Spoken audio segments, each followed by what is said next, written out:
দেখেন, আমি সজীব হোসেন, সদস্য সচিব শহীদ জিয়া স্মৃতি সংসদ উপজেলা শাখা শ্রীপুর, সদস্য জেলা শাখা মাগুরা। আজ অতর্কিতভাবে সকালবেলায় আমাদের বিএনপির কমিটির জন্য ফর্ম বিতরণ চলতেছে। আমরা সেই এনআইডিগুলো কালেক্ট করার জন্য সকালবেলায় আমরা আসছি। এনআইডি নিয়ে আমরা লাঙ্গলবাদ যাব। আজ আমার স্কুল রোজভিউ কিন্ডারগার্টেন স্কুলে বার্ষিক ক্রীড়া এবং পিকনিক। আমার আব্বু গেছে সেখানে মাংস আনার জন্য শ্রীপুর, আমার আব্বু আলমগীর হোসেন আলম। হঠাৎ করে নুরুল মণ্ডল এবং তার নেতৃত্বে বক্কার নুরুল, কামরুল, নুরুলের ছেলে এবং তার নেতৃত্বে আওয়ামী লীগের কিছু দশররা সকালবেলায় আচমকা আমার বাড়িতে এসে, দেখেন, ছাত্রদলের সিনিয়র যুগ্ম সাধারণ সম্পাদক মারুফ, যুবদল কর্মী আশরাফুল, সুমন যুবদল কর্মী, দেখেন এদেরকে অতর্কিত হামলা। আমার বাড়িঘর কি করছে সেগুলো একটা ভিডিওতে আমি দিয়েছি।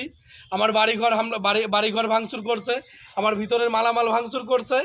আপনাদের কাছে, আপনারা যারা বিএনপির নেতৃবৃন্দ আছেন, যারা, তাদের কাছে আমার বিনীত অনুরোধ, আমি এর সুষ্ঠু বিচার চাই, সুষ্ঠু বিচার দাবি করি এবং নুরুল মণ্ডলের বহিষ্কার চাই। আমরা সে 5 তারিখের আগে বিভিন্ন আওয়ামী লীগের সভা সমাবেশ করছে, আওয়ামী লীগের লোকজন নিয়ে মিটিং মিছিল করছে।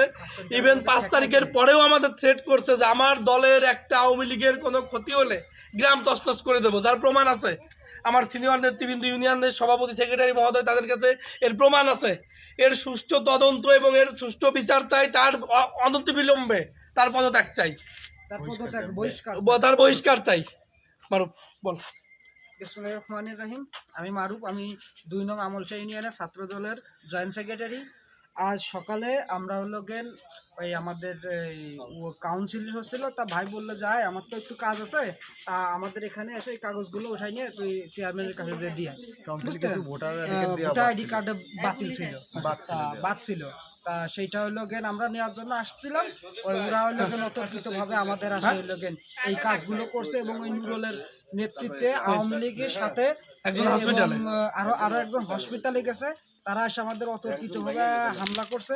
আমরা এর সুষ্ঠু বিচার, আমাদের একটাই দাবি, নুরুল মণ্ডলের বহিষ্কার চাই, দল থেকে বহিষ্কার চাই, নুরুল মণ্ডলের বহিষ্কার চাই।